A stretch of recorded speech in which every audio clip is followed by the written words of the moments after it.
अस्सलाम वालेकुम dear students, कैसे हैं आप लोग? I hope you are all fine. आज हम स्टार्ट करेंगे मैग्नेटिक फील्ड के न्यूमेरिकल्स और उसकी वर्क एग्जांपल्स। न्यूमेरिकल्स जो एक्सरसाइज के थे वो हम कर चुके हैं, तो आज बारी है वर्क एग्जांपल्स की। तो स्टार्ट करते हैं students. Work example number 1, a current carrying conductor of a certain length placed at 90 degree to a magnetic field। ये कह रहे हैं ये मैग्नेटिक फील्ड है, ठीक है, ये मैग्नेटिक फील्ड ऑफ लाइंस है और इसके अंदर अगर हम एक कंडक्टर को रख दें, ठीक है, करंट कैरिंग कंडक्टर को 90 डिग्री के एंगल पर रख दें, experience of force of F, तो इस पर कुछ ना कुछ फोर्स लगेगी, उसको हमने कह दिया F, ठीक है। What will be the force if the current, इसका मतलब यहाँ पे हमें मालूम करना है फोर्स का मैग्नीट्यूड। फोर्स मालूम करनी है कि अगर करंट जो है 4 टाइम्स हो जाए, 4 हो जाए, तो यहाँ मैं लिख दूंगा करंट जो है वो 4 हो जाए, लेंथ जो है वो कंडक्टर की क्या हो जाए, हाफ हो जाए, और मैग्नेटिक फील्ड जो है वो क्या हो जाए, ट्रिपल्ड हो जाए। ट्रिपल का मतलब 3 टाइम्स, ठीक है। तो फोर्स निकालनी है स्टूडेंट्स। थीटा भी गिवन है यहाँ पे, थीटा गिवन है यहाँ पे 90 डिग्री, ठीक है। आपने फॉर्मूला सुना होगा, the force on a current carrying conductor is given by bill sine theta, BILSIN और आगे थीटा, ठीक है स्टूडेंट्स। ये हमने फॉर्मूला लगा दिया। थ्योरी में पढ़ा होगा आपने, ये कब यूज होता है, जब किसी भी कंडक्टर की बात हो रही हो और वो किसी मैग्नेटिक फील्ड में प्लेस हो। B की जगह हम पुट करेंगे 3, I की जगह आएगा 4 और L की जगह आएगा 1/2 और ये आ जाएगा साइन और साइन 90, ठीक है। तो 4 3 हो गया 12 नीचे आ जाएगा 2 और साइन 90 बराबर होता है 1 के, ठीक है। 2 1 2 2 6 12, तो फोर्स आ गई यहाँ पे 6 न्यूटन की, ठीक है स्टूडेंट्स। तो ये हमारा आंसर आ गया। आप यहाँ लिख दीजिएगा sine 90 degree is equals to 1, ठीक है। आगे चलते हैं। A conductor of length 50 centimetre carrying a current of, ठीक है, ये कह रहे हैं कंडक्टर है जिसमें की लेंथ जो है 50 सेंटीमीटर है। वैसे ही सवाल है जैसे अभी पहले किया था। और कैरिंग अ करंट ऑफ, उसके अंदर जो करंट हो रहा है पास, करंट फ्लो कर रहा है 5 एम्पियर, ठीक है। इस perpendicular to the magnetic field of induction, ठीक है, मैग्नेटिक फील्ड के परपेंडिकुलर है और मैग्नेटिक फील्ड की वैल्यू दी हुई है 2 × 10⁻³ और इसका यूनिट होता है टेस्ला, ठीक है। Find the force on a conductor, क्या निकालना है स्टूडेंट्स, यहाँ मैं लिख देता हूँ find the force on a conductor, ठीक है, फोर्स निकालनी। तो अगर डायग्राम समझे तो मैग्नेटिक फील्ड ये रही, ठीक है, बिल्कुल वैसी डायग्राम बनेगी और इसके हमने परपेंडिकुलर बिल्कुल स्ट्रेट क्या रखा, एक करंट कैरिंग कंडक्टर रख दिया, ठीक है। तो इस पे लगने वाली हमें क्या बताना, फोर्स बताना है, ठीक है। तो आप कहेंगे कि एंगल तो दिया हुआ नहीं है, तो एंगल जब भी नहीं दिया हुआ लेकिन ये लिखा हुआ है कि परपेंडिकुलर ये प्लेस हुआ है, तो परपेंडिकुलर जो एंगल होता है वो हमेशा 90 डिग्री का होता है, तो एंगल भी लिख देते हैं हम 90 डिग्री। तो फॉर्मूला कौन सा यूज होगा स्टूडेंट्स, तो ये हो जाएगा F is equals to BIL और साइन थीटा। B की जगह आ जाएगा 2 × 10⁻³ इसी तरह I आएगा I5 और L है हमारा 50। अच्छा 50 को कन्वर्ट कर लें, सेंटीमीटर में गिवन है, मीटर में कन्वर्ट कर लें, 100 से डिवाइड करें तो ये आ जाएगा 0.5, तो यहाँ मैं लिख देता हूँ 0.5 और साइन 90, और साइन 90 किसके बराबर होता है, 1 के बराबर होता है, ठीक है। तो ये हो जाएगा 2 5 10 और ये हो जाएगा 5 मल्टीप्लाई करने पे मल्टीप्लाई बाय 10⁻³ और साइन 90 की वैल्यू होती है 1, ठीक है स्टूडेंट्स, क्लियर। तो ये हमारा क्या आ गया स्टूडेंट्स, आंसर आ गया। और फोर्स का यूनिट क्या होता है, न्यूटन होता है, तो मैं यहाँ लिख दूंगा 5 × 10⁻³ न्यूटन। तो ये हमने फोर्स निकाल ली जो कि इस कंडक्टर पे लग रही थी when it is placed with in the magnetic field, ठीक है स्टूडेंट्स। क्वेश्चन नंबर 3 करते हैं स्टूडेंट्स। क्या कह रहे हैं, calculate the magnetic flux, flux निकालना है स्टूडेंट। फ्लक्स की शॉर्ट फॉर्म होती है फाई और यहाँ बी लिखते हैं तो ये बन गया मैग्नेटिक फ्लक्स। मैग्नेटिक फ्लक्स निकालना है through a rectangular loop with dimension, ठीक है, एक लूप है, ठीक है, ये इस तरह का लूप होगा, कोई ना कोई लूप कहते हैं, कोई भी वायर है, कोई भी रस्सी है, कोई भी चीज किसी को हम कोई शेप दे दें, चाहे वो रेक्टेंगुलर शेप हो, स्क्वायर शेप हो, वो लूप बन जाता है। तो उस लूप की लेंथ जो है स्टूडेंट्स लेंथ दी हुई है 5 सेंटीमीटर, डायमेंशन है बेसिकली ये, और ब्रेथ जो है वो है 10 सेंटीमीटर। ठीक है, इसको कन्वर्ट कर लेते हैं मीटर में, तो डिवाइड करेंगे 100 से, इसको भी डिवाइड करेंगे 100 से, तो ये हो जाएगा 0.05 metre and this will become 0.1 metre. ठीक है स्टूडेंट्स। अच्छा जी, आगे मैग्नेटिक फील्ड की वैल्यू दी हुई है। ठीक है, मैग्नेटिक फील्ड को हम कहते हैं बी, तो ये दिया हुआ है 0.2 Tesla. The loop is oriented such that the magnetic field lines are perpendicular to the plane of the loop। ठीक है, परपेंडिकुलर है लूप के, ये बताया हुआ है यहाँ पे। अच्छा जी, क्या निकालना है हमें? निकालना है फ्लक्स निकालना है स्टूडेंट्स। फ्लक्स का फॉर्मूला आपको पता होना चाहिए, क्योंकि मैग्नेटिक फ्लक्स है, इसका फॉर्मूला होता है बी डॉट ए, बस बी डॉट ए। ठीक है, तो ये आ गया फॉर्मूला, वैल्यूज पुट करते हैं। अब देखें बी को छोड़ दें as it is. A for area होता है, एरिया का फॉर्मूला होता है length into breadth. Length breadth दोनों हमें गिवन है 0.05 इंटू 0.1 और बी की वैल्यू हमें गिवन है 0.2। ठीक है स्टूडेंट्स, हम अपना कैलकुलेटर खोलते हैं और मल्टीप्लाई करवाते हैं, देखिए क्या आंसर आ रहा है। तो ये हो गया 0.2 multiply by 0.05 and then multiply by 0.1। एक दूसरा कैलकुलेटर खोल लें, इसमें चेंज है थोड़ा। 0.2 multiply by 0.05 and then multiply by 0.1। ये आ रहा है स्टूडेंट्स हमारा आंसर 0.0001। ठीक है, ये हमने मैग्नेटिक फ्लक्स निकाल लिया, इसका यूनिट होता है वेबर। ठीक है, अगर इसको पावर में कन्वर्ट करना चाहें तो 1 2 3 डेसिमल आगे जाएंगे, तो 1 मल्टीप्लाई बाय 10 की पावर -3 और ये भी आ गया वेबर आंसर। ठीक है स्टूडेंट्स, कितने क्वेश्चन हो गए हमारे? 3 क्वेश्चन हमारे हो गए। अब चलते हैं नेक्स्ट क्वेश्चन की तरफ। नेक्स्ट क्वेश्चन क्या कह रहे हैं कि suppose we have a solenoid, हमारे पास एक सोलेनॉइड है। आपको पता है सोलेनॉइड कैसा होता है, ठीक है, इस शेप में होता है, कॉइल्स होते हैं उसमें बहुत सारे। अच्छा जी, नंबर ऑफ टर्न्स होते हैं उसमें। ठीक है, और ये कह रहे हैं कितने हैं? 500 टर्न्स पर मीटर। क्या मतलब? नंबर ऑफ टर्न्स जो है वो तो है 500 पर मीटर। पर मीटर का मतलब लेंथ दी हुई है बेसिकली ये। 1 मीटर में कितने नंबर ऑफ टर्न्स हैं? मतलब यहाँ से यहाँ अगर सोलेनॉइड की लेंथ है तो हम बोलेंगे 1 मीटर की लेंथ में नंबर ऑफ टर्न्स जो है, ये जो नंबर ऑफ टर्न्स हैं ये कितने गिवन है? 500 गिवन है। और उसके अंदर करंट फ्लो कर रहा है, और वो करंट कितना फ्लो कर रहा है? That is 2.5 ampere. Calculate the magnetic flux density. Magnetic flux density निकालना है, जिसको हम बी कहते हैं, इनसाइड द सोलेनॉइड। ठीक है स्टूडेंट्स, सबसे पहले आपको सोलेनॉइड जो कि एक एम्पियर्स लॉ की एप्लीकेशन है, उसका फॉर्मूला याद होना चाहिए। उसका फॉर्मूला है B equals to mu naught N और I। ये फॉर्मूला है स्टूडेंट्स। अब सवाल पैदा होता है म्यू नॉट क्या है? म्यू नॉट जो है वो कांस्टेंट है, जो कि होता है 4 pi into 10 raise to the power -7। ठीक है, ये याद रखिएगा। अच्छा, वेबर पर एम्पेयर सेकेंड इसका यूनिट है। ठीक है, अच्छा जी, स्मॉल एन हमें मालूम करना है। देखिए स्मॉल एन तो नहीं पता, लेकिन हमें कैपिटल एन दिया हुआ। तो आप एक काम करें, आपने पढ़ा हुआ इस टॉपिक पे कि स्मॉल एन जो होता है वो बेसिकली क्या होता है? Number of turns per unit length.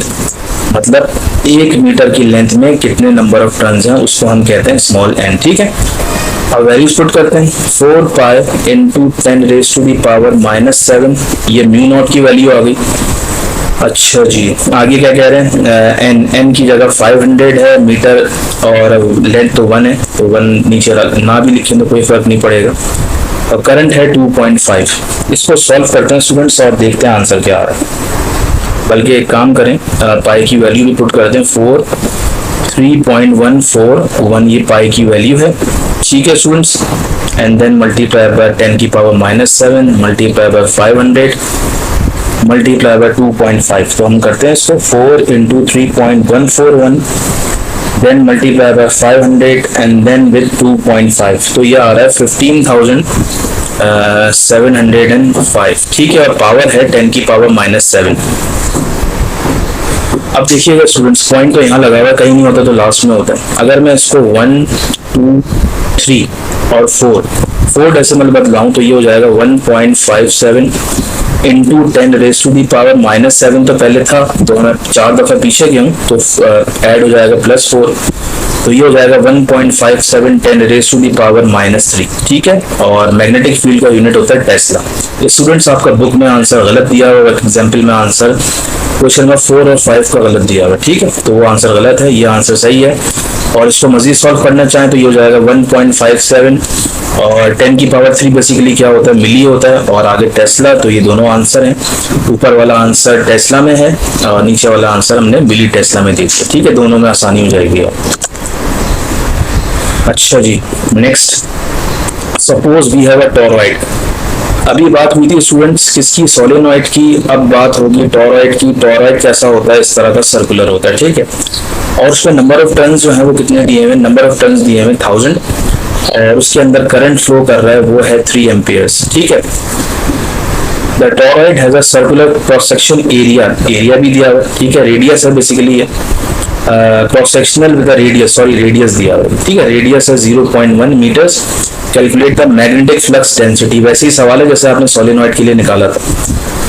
अच्छा जी, सोलेनॉइड हो या टॉरॉइड हो, दोनों के फॉर्मूले में म्यू नॉट तो आता ही है, तो म्यू नॉट की वैल्यू लिख लें, 4 pi into 10⁻⁻⁷ weber upon ampere second. ठीक है, अच्छा जी, टॉरॉइड का फॉर्मूला क्या है स्टूडेंट्स, याद है आपको?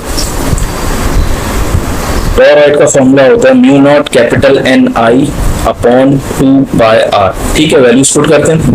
म्यू नॉट की जगह आ जाएगा 4 पाई इंटू 10⁻⁻⁷, कैपिटल N की जगह आ जाएगा 1000, I की जगह आ जाएगा 3, नीचे आ जाएगा 2 पाई और R की जगह आ जाएगा 0.1। एक आसानी करते हैं हमारे लिए, हम लोग पाई से पाई कैंसिल करवा दें, और 2 1 2 2 2 4, तो यह आ गया 2 इंटू 10⁻⁻⁷ इंटू 1000 इंटू 3, और नीचे है 0.1। अब एक काम करें, 3 को 1000 से करें 3000, 3000 को 2 से करें 6000, 6000 इंटू 10⁻⁷ डिवाइडेड बाय 0.1, और 6000 को 0.1 से डिवाइड करेंगे तो यह आ जाएगा 60000, और इंटू 10⁻⁷। अगर आप चाहें तो 1 2 3 4 डेसिमल पीछे लाएं तो ये हो जाएगा 6 इंटू 10⁻⁷ तो था, 4 पीछे गए तो ये हो गया +4, और 6 इंटू 10⁻⁻3 ये आंसर आ गया। और टेस्ला ये बुक ये आ गया इसका यूनिट। बुक में इसका आंसर गलत दिया हुआ स्टूडेंट, काफ़ी करेक्शन है बुक में जो कि इनको अगले साल ठीक करनी पड़ेंगी। और अगर इसको चाहें तो ऐसे भी लिख सकते हैं 6 10⁻⁻3 बेसिकली मिली होता है, और आगे टेस्ला आ गया। ये हमने मैग्नेटिक फ्लक्स डेंसिटी निकाली। ठीक है स्टूडेंट्स, अब चलते हैं नेक्स्ट क्वेश्चन की तरफ।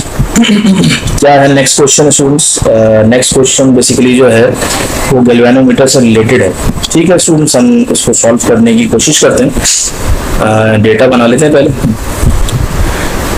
अब मूविंग कॉइल गैल्वेनोमीटर, गैल्वेनोमीटर की बात हो रही है, उसका रेजिस्टेंस दिया हुआ है जिसको हम कहते हैं रेजिस्टेंस ऑफ गैल्वेनोमीटर, और वो है 100 ओम।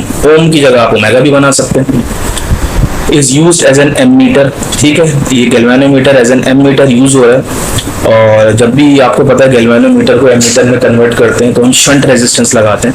शंट रेजिस्टेंस क्या होता है? बेसिकली बहुत ही स्मॉल रेजिस्टेंस होता है जिसकी वैल्यू गिवन है यहाँ पे 0.1 ओम, और शंट रेजिस्टेंस की नोटेशन जो होती है उसको हम कहते हैं RS। ठीक है, the maximum deflection current in the galvanometer is, अच्छा करंट यहाँ पे जो शो हो रहा है मैक्सिमम करंट किसके अंदर? गैल्वेनोमीटर के अंदर, जिसको हम IG कहते हैं। ये है 100 माइक्रो एम्पियर्स।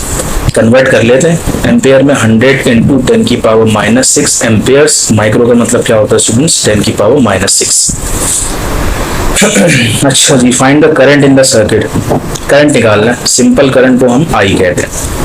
अच्छा जी, फॉर्मूला याद होना चाहिए आपको, गैल्वेनोमीटर से मीटर की कन्वर्जन में कौन सा फॉर्मूला यूज होगा।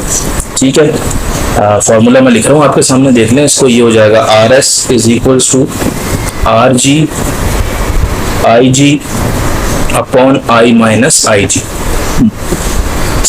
अब इसको पहले हम I निकालना है, I को हम अलग कर लेते हैं, हमारे लिए आसानी हो जाएगी। ठीक है स्टूडेंट्स, तो ये जो चीज आपके सामने डिवीजन में है ये डिवाइड हो रहा है पूरा, वहां जाके मल्टीप्लाई हो जाएगा, और RS कहाँ आ जाएगा? नीचे आ जाएगा।